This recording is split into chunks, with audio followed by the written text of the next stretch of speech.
Welcome back to Movie Recaps. Today I will show you a crime, thriller film from 2005, titled Revolver. Spoilers ahead. Watch out and take care. After 7 years of confinement, cockney gambler Jake Green is finally freed from prison.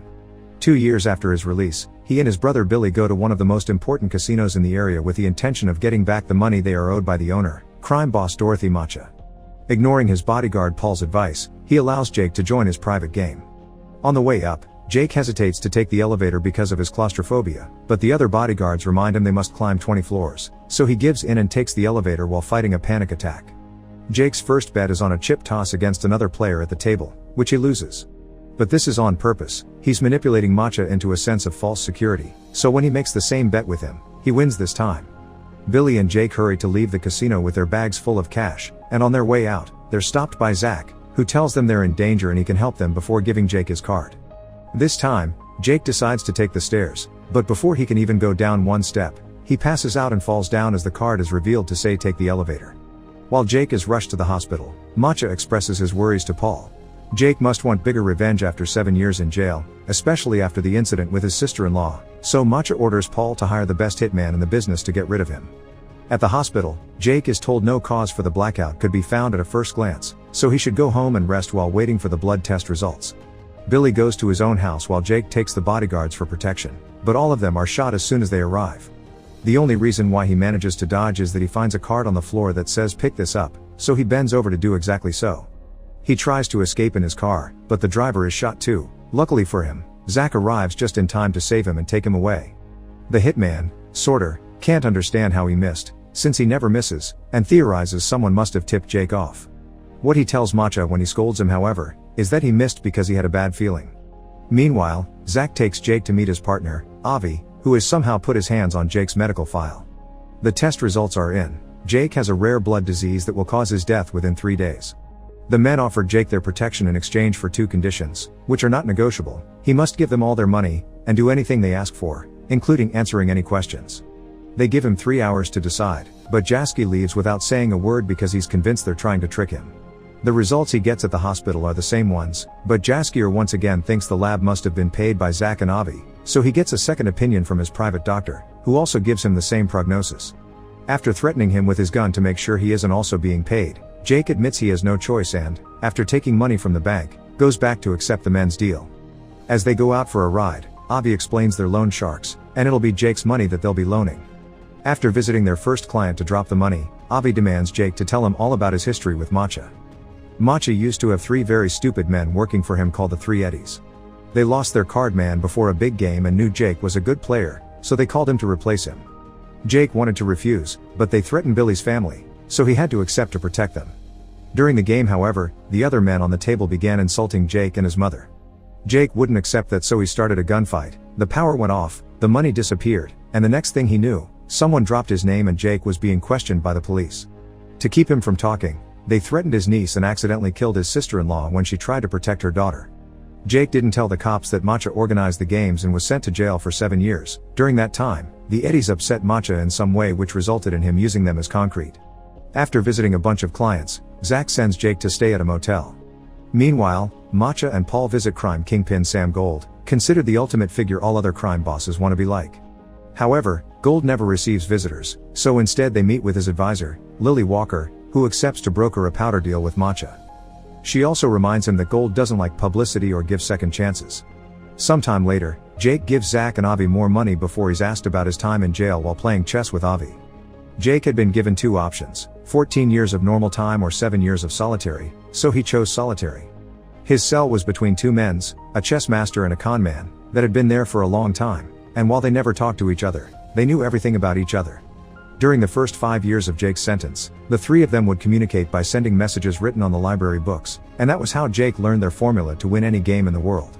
The 2 men were planning a prison break and promised to take Jake with them, but when they finally left, they disappeared without a word and left Jake behind. When he was released 2 years later, he found out those 2 men had taken all his money and only left behind a note that said you can only get smarter by playing a smarter opponent, so Jaker started using the formula to make himself rich at various casinos. As the days pass, Jake continues working by visiting various clients and giving away his own money. He's also supposed to threaten them if they don't pay, but he can't bring himself to hurt innocent, desperate people.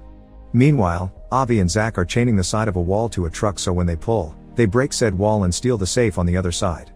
This safe has the powder Matcha had promised Lily, so when he finds out he's been robbed, he sends Paul to solve this no matter what it takes. Paul goes to see their rival, Triad Kingpin Lord John, who accepts to provide them with the powder on such short notice but only for an overinflated price. Jake, Zach, Avi, and their team go to the hotel where the exchange will happen. They sneak into a room next to the thugs to make a hole in the wall and inject sleeping gas, putting both Matcha's and John's men to sleep. Then they steal the money and the powder, framing it to make it look it was Matcha that robbed John and vice versa. Sometime later, Jake gets a call from Billy, who tells him he's been asking around and has found out that Zach and Avi are so dangerous that not even gold would touch them, so Jake should get out of there. Jake doesn't listen and goes back to work, where he's being expected to shoot a scared client. He refuses and tries to shoot Avi instead, but he realizes the gun is empty right before Avi knocks him out. Jake wakes up hours later in the motel and gets a call from Avi saying he's survived his third day so he should get a checkup. After being visited by his niece and Billy, who leaves him a gun just in case, Jake goes to see his doctor, who confirms the diagnosis had been wrong and Jake is fine. He tries to call Avi and demand answers, but Avi only says he'll have to wait. Meanwhile, Paul has been gathering information, and Jake's name has come up as involved in all the problems his men have been going through, so Matcha orders him to kill him. When Jake returns to the motel, Avi and Zach are waiting for him and warn him that Matcha's thugs are waiting inside the room. Jake runs away and the men go after him, but he manages to lose them, especially when one of the thugs slips and shoots himself by accident. The other criminals find the body and think Jake did it. Jake goes to see Avi and Zach at their office, where they confess they've always known Jake didn't tell them the whole truth about his old deal with the Eddies. Those three clowns had been waiting for Jake when he got out of prison to kill him, since what he did caused them to get fired by Matcha. To save his life, he offered the Eddies a deal. Every month, he would give them 3% of any money they would lend them. The first time, only one Eddie agreed to it. But when they saw he kept his deal, they all wanted to be in, this time for a 4%. In truth, Jake was paying each Eddie with another Eddie's money, so he wasn't losing anything. It came to a point where they didn't have any more money to lend, so they borrowed from Matcha, who quickly became interested in the Eddie's mysterious moneymaker man. After gambling with the formula and making himself rich, Jake chose that moment to take a vacation with his brother and niece, and that was when Matcha killed the Eddies for not paying him back. Speaking of Matcha, he's having dinner at a fancy restaurant when he's visited by his henchmen, that tell him Jake escaped. Sorter recognizes John's lover pretending to be a waitress, so he shoots her before leaving the restaurant to go after her driver. However, his shooting is still off and he only got to hurt her, not kill her, so before dying, the woman manages to shoot Matcha's finger off in the middle of the commotion. Then, Sorter is sent to Lord John's hideout to kill him and his men. Back to Jake, he's still chatting to Zach and Avi while they play golf on a roof. They explain to him that nobody ever gets to see gold because he doesn't actually exist, he's just a representation of ego and the personification of greed, he only has power over those who invest in him. So what Jake needs to do is change the rules of what he allows to control him. Afterward, Jake takes the rest of his money from the bank and donates it all before sneaking into Matcha's bedroom. While fighting with the voices in his head that represent his ego, Jake apologizes to Matcha for tricking him out of his money, accepts him as the superior crime lord, and tells him he's made a donation in his name before leaving. In order to confront his fears, Jake takes the elevator, which gets stuck on the 13th floor. While fighting off a panic attack, he has a conversation in his mind in which he rejects his ego, finally stepping out of the game as a free man. Once the elevator being's working again, Jake reaches the ground floor and finds Matcha waiting for him with a gun, driven crazy by his own ego. However, Jake is at peace with himself and simply walks past him, which drives Matcha mad because he can't understand how someone won't fear him. He begins crying as he understands how thoroughly humiliated he's been. The next morning, Paul brings Matcha all the local newspapers for him to see his name plastered all over them. Jake hadn't been lying when he said he made a donation in Matcha's name, and now everyone thinks the casino owner cares about the community. Matcha is happy to take the credit, but his happiness is short-lived. Paul also informs him that Jake has the powder and he's been playing them all along.